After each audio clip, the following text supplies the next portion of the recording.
Assalamualaikum warahmatullahi ta'ala wabarakatuh. Alhamdulillahil qail la takum fihi abada la masjidun ussisa 'ala taqwa min awwali yawmin ahaqqu an taquma fihi rijalun yuhibbuna an yatatahharu wallahu yuhibbul mutahhirin. Ashhadu an la ilaha illallah wahdahu la syarika lah wa ashhadu anna Muhammadan abduhu wa rasuluh. Allahumma salli wa sallim ala sayyidina Muhammad wa ala alihi wa ashabihi ajma'in. Amma ba' fa ya ibadallah ittaqullah usikum wa iyaya bitaqwallahi faqad fazal muttaqun. Sidang Jumaat yang dirahmati Allah, saya berpesan kepada diri saya terutamanya dan saya berpesan kepada sidang hadirin yang dirahmati Allah, marilah kita bersama-sama bertakwa kepada Allah Subhanahu taala. Semoga kita menjadi hamba yang bersyukur kepada Allah Subhanahu wa taala. Firman Allah Subhanahu taala, ya ayyuhallazina amanu atiullaha wa atiur rasul wa ulil amri minkum fa in tanaza'tum fi syai'in farudduhu ila Allahi war rasul in kuntum tu'minuna billahi wal yaumil akhir zalika khairun wa ahsanu ta'wila. Maksudnya, wahai orang-orang yang beriman, taatlah kamu kepada Allah dan taatlah kamu kepada Rasulullah dan kepada ulil am, yaitu orang-orang yang berkuasa dari kalangan kamu. Kemudian jika kamu berbantah-bantah dan berselisihan dalam sesuatu perkara, maka hendaklah kamu rujuk kembali kepada kitabullah, yaitu Al-Quran dan sunnah Rasulnya. Jika kamu benar-benar beriman kepada Allah dan hari akhirat, yang demikian lebih baik bagi kamu dan lebih elok pula kesudahannya. Hadirin yang dirahmati Allah sekalian, kebersihan adalah antara perkara utama di dalam syariat Islam.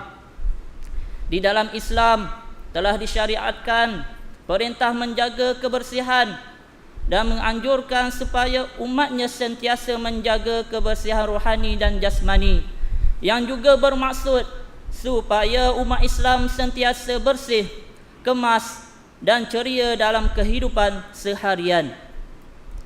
Dalam kitab fiqh Islam, bab pertama yang dibenci ialah bab bersuci. Bersuci juga merujuk penjagaan kebersihan diri, tempat, pakaian, bangunan, termasuk hal kebersihan makanan, minuman, bahan gunaan seharian dan sebagainya. Firman Allah dalam surah At-Taubah ayat 108 yang dibaca di awal khutbah yang bermaksud, jangan engkau sembahyang di masjid itu selama-lamanya, kerana sesungguhnya masjid Kaabah yang engkau bina, wahai Muhammad, yang telah didirikan di atas dasar takwa dari mula wujudnya, sudah sepatutnya engkau sembahyang padanya. Di dalam masjid itu ada orang-orang lelaki yang suka mengambil berat membersihkan, mensucikan dirinya, dan Allah mengasihi orang-orang yang membersihkan diri mereka, yakni zahir dan batin. Khutbah hari ini memberi tumpuan kepada kebersihan masjid dan surau serta tempat tinggal. Sidang Jumaat yang dirahmati Allah, masjid dan surau adalah tempat ibadah, pusat ilmu, sosial dan tempat perpaduan umat Islam. Masjid dan surau juga merupakan jantung hati bagi setiap umat Islam. Oleh yang demikian, pengimarahan dengan pelbagai aktiviti dan penjagaan kebersihan sama ada luaran atau dalamannya hendaklah sentiasa terurus dan dijaga dengan sebaik-baiknya. Ini kerana masjid dan surau juga adalah lambang syariat keindahan, kekuatan dan perpaduan umat Islam. Namun kebersihan sebahagian masjid dan surau kita pada hari ini masih belum memuaskan. Mengapa masih terdapat umat Islam hari ini yang tidak mengambil berat mengenai kebersihan masjid dan surau, sehingga ada yang tanpa segan silu membuang sampah atau membuat kekotoran dalam atau di luarnya? Adakah itu hasil daripada kita solat berjemaah 5 waktu seharian semalam? Mengapa umat Islam tidak merasa penting menjaga kebersihan masjid dan surau? Ingatlah hadirin sekalian, tanggungjawab menjaga kebersihan masjid dan surau adalah tanggungjawab semua umat Islam dan bukan hanya tertakluk di bahu ahli jawatan semata-mata. Masyarakat memandang lebih khusus pada kebersihan bilik air dan persekitaran masjid dan surau. Oleh itu, semua pihak hendaklah mengambil langkah-langkah yang perlu untuk menjadikan masjid dan surau sebagai tempat yang mesra jemaah dan menjadi tempat yang selesa untuk dikunjungi sama ada ahli qaryah atau mereka yang bermusafir. Kerjasama dari ahli qaryah pula adalah amat digalakkan untuk memastikan masjid dan surau sentiasa bersih dan indah, kerana ia sedikit sebanyak melambangkan sikap penduduk di kawasan berkenaan. Bagi ibu bapa yang mempunyai anak kecil, hendaklah sentiasa memberi peringatan bahawa masjid adalah rumah Allah yang mesti dirahmati dan hendaklah menjaga adab-adab yang berkaitan. Didikan kebersihan bermula dari rumah sebelum ia dilaksanakan di tempat-tempat lain. Masjid dan surau hendaklah dilihat oleh umat Islam dan bukan Islam sebagai satu tempat yang bersih, tenang dan menjadi contoh akhlak orang Islam dalam melaksanakan tuntutan menjaga kebersihan. Didikan dan galakkan anak-anak kita supaya hadir ke masjid serta memberi peringatan kepadanya mengenai pentingnya menjaga dalam mengamalkan kebersihan. Sidang Jumaat yang dirahmati Allah, menjaga kebersihan juga hendaklah dijadikan amalan di rumah dan persekitarannya. Sesiapa pun tidak mahu rumah dan persekitarannya berada di dalam keadaan kotor dan tidak kemas. Tetapi ramai beranggapan bahawa kebersihan di luar rumah adalah menjadi tanggungjawab pihak tertentu, malah menunding jari seolah-olah tiada tindakan yang diambil. Namun mereka lupa siapakah yang membuat kekotoran dan membuang sampah yang menyebabkan persekitaran yang kotor. Saluran air tersumbat, air sungai menjadi kotor dan dipenuhi sampah sarap. Jelaslah di sini bahawa manusialah yang menyebabkan semua perkara itu berlaku, sehingga sikap mereka itu boleh mendatangkan kemudaratan. Di antara kemudaratan yang terpaksa ditanggung oleh orang lain akibat dari tidak mementingkan kebersihan ialah pembiakan nyamuk Aedes yang boleh membawa kematian. Kes demam denggi semakin meningkat setiap tahun disebabkan kecuaian manusia itu sendiri. Sedar atau tidak, sekiranya tiada kesedaran untuk memusnahkan tempat-tempat pembiakan, telah banyak kempen-kempen dan peringatan-peringatan yang dihebahkan sama ada melalui media, namun masih ada lagi yang tidak mengambil peduli. Sidang Jumaat yang dirahmati Allah, ingatlah semua musibah dan bencana yang berlaku adalah disebabkan oleh kecuaian manusia sendiri, dan musibah itu tidak khusus menimpa mereka yang tidak bertanggungjawab sahaja, tetapi ia meliputi semua manusia. Janganlah kerana sikap kita yang tidak mengambil berat mengenai kebersihan menyebabkan orang lain pula yang menanggung susah dan penderitaan. Oleh itu, marilah kita bersama-sama memastikan masjid dan surau serta tempat tinggal sentiasa bersih dan tidak dijadikan tempat yang kotor. Sesungguhnya amalan menjaga kebersihan dan keindahan masjid dan surau serta tempat tinggal adalah satu amalan yang baik dan mulia, malah diganjari pahala di sisi Allah Subhanahu Wa Taala. Firman Allah dalam surah Al-Anfal ayat 25, A'udzu billahi minasy syaithanir rajim.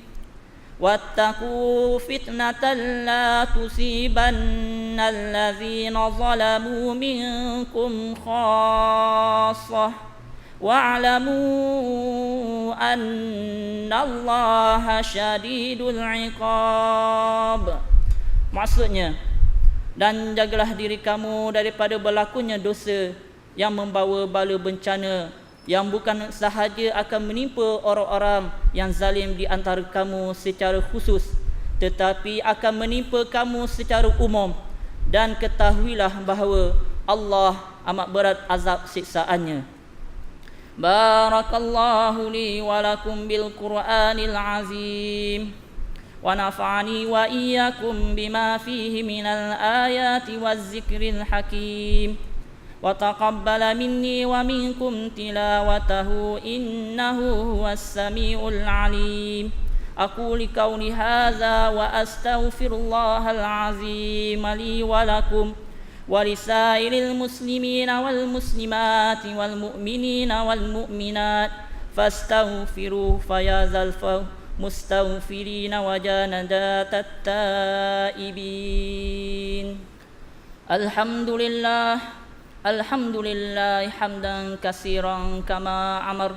أشهد أن لا إله إلا الله وحده لا شريك له إقرارا بربوبيته وإرغاما لمن جحد به وكفر. وأشهد أن سيدنا محمدا سيد البشر صلى الله وسلم على سيدنا محمد وعلى آله وصحبه من اتصلت عين بنظر وأذن بخبر. أما بعد فيا عباد الله اتقوا الله فيما أمر وانتهوا عما نهاكم عنه وجزر. Wahai hamba Allah, ingatlah bahawa dunia ini adalah tempat untuk sementara. Akhirat jugalah tempat yang kekal untuk selama-lamanya. Oleh itu, marilah kita bersama-sama bertakwa kepada Allah untuk mendapatkan kebahagiaan serta menyelamatkan diri daripada siksaan api neraka. Allah berfirman di dalam Al-Quran, Innallaha wa malaikatahu yusalluna 'alan nabi ya ayyuhallazina amanu sallu 'alaihi wa sallimu taslima. Maksudnya, sesungguhnya Allah dan malaikat berselawat dan memberi segala perhormatan dan kebaikan ke atas Nabi Muhammad sallallahu alaihi wasallam. Wahai orang-orang yang beriman, berselawatlah kamu ke atasnya serta ucapkanlah salam sejahtera dengan perhormatan yang sepenuhnya. Allahumma salli wa sallim ala sayyidina Muhammad wa ala alihi wa ala ali sayyidina wa maulana Muhammad. Marilah kita bermohon kepada Allah Subhanahu Wa Taala, semoga Allah meridai khalifah Rasulullah sallallahu alaihi wasallam, yaitu Sayyidina Abu Bakar As-Siddiq radhiyallahu anhu, Sayyidina Umar ibni Khattab radhiyallahu anhu, Sayyidina Utsman ibni Affan radhiyallahu anhu, Sayyidina Ali ibni Abi Talib radhiyallahu anhu, dan juga sahabat-sahabat baginda yang sama-sama berjuang menegakkan agama Allah yang maha suci ini. Juga kepada bapa saudara junjungan kita Sayyidina Hamzah dan Sayyidina Abbas radhiyallahu anhuma, cucunda baginda Sayyidina Hasan dan Sayyidina Husain radhiyallahu anhuma, putri baginda Sayyidatina Fatimah Az-Zahra radhiyallahu anha, isteri-isteri baginda Sayyidatina Khadijah radhiyallahu anha, Sayyidatina Aisyah radhiyallahu anha, dan lain-lainnya, Seterusnya kepada sekalian keluarga, sahabat-sahabat, pengikut-pengikut sahabat dan mereka yang menuruti mereka itu dari semasa ke semasa hingga ke hari kiamat. Allahumma ighfir lil muslimina wal muslimati wal mu'minina wal mu'minatil ahya'i minhum wal amwat. Ya Allah, ampunkanlah sekalian kaum muslimin dan muslimat, mukminin dan mukminat, sama ada yang masih hidup ataupun yang telah meninggal dunia. Ya Allah, kurniakan juga kemuliaan dan kesejahteraan kepada mereka yang berjihad dan menafkahkan hartanya ke jalan-Mu, seperti pembayar-pembayar zakat, pewakaf-pewakaf dan seumpamanya. Ya Allah, kurniakanlah taufik dan hidayah, kekuatan, kesejahteraan dan pertolongan kepada ketua negara Islam dan raja-rajanya, khasnya kepada Abdakal Harisa di Syariatik Al-Sultan Ibrahim ibni Al-Marhum Sultan Iskandar, Sultan yang dipertuan bagi negeri dan jajahan Taluk Johor Darul Ta'zim, dan kepada Raja Zari Sufiah binti Al-Marhum Sultan Idris Shah, Tengku Ismail ibni Sultan Ibrahim Tengku Mahkota Johor, putera-putera dan puterinya, kerabat-kerabat raja dan rakyat sekalian. Allahumma a'izzal Islam wal muslimin wahzulil kafarata wal mubtadi'ata wal musyrikin wa kullaman huwa aduwwul lid-din. Allahumma farid humumal muslimin waqdil laina 'anil madinin wa ahsin khalasal masjunin waj'al hadzal balada aminan mutma'innan rahiyan wa sa'ira biladil muslimin. Amin ya rabbal alamin. Allahumma tubis salamah wal afiyata lana wa li ibadikal hujjah wal ghuzzati wal musafirin fi barrika wa barrika wa jawwika min ummati Muhammadin ajma'in. Allahumma adkhilna wa zurriyatina wa usulana wa furu'ana jannata ma'al abrar ya azizu ya ghaffaru ya rabbal alamin. Rabbana hab lana min azwajina wa zurriyatina qurrata a'yunin waj'alna lil muttaqina imama. Rabbana ighfir lana wa li ikhwanina alladhina sabaquna bil iman wa la taj'al fi qulubina ghillan lil ladzina amanu rabbana innaka ra'ufur rahim. Rabbana atina fid dunya hasanah wa fil akhirati hasanatan wa qina azaban nar. Walhamdulillahi rabbil alamin. Ibadallah, innallaha ya'muru bil 'adli wal ihsani wa ita'i dzil qurba wa yanha 'anil fahsya'i wal munkari wal baghi ya'idzukum la'allakum tadhakkarun. Fadhkurullahal 'azima yadhkurkum washkuruhu 'ala ni'amihi wa yazidkum wa la dzikrullahi akbar wallahu ya'lamu ma tasna'un. Aqimis shalah.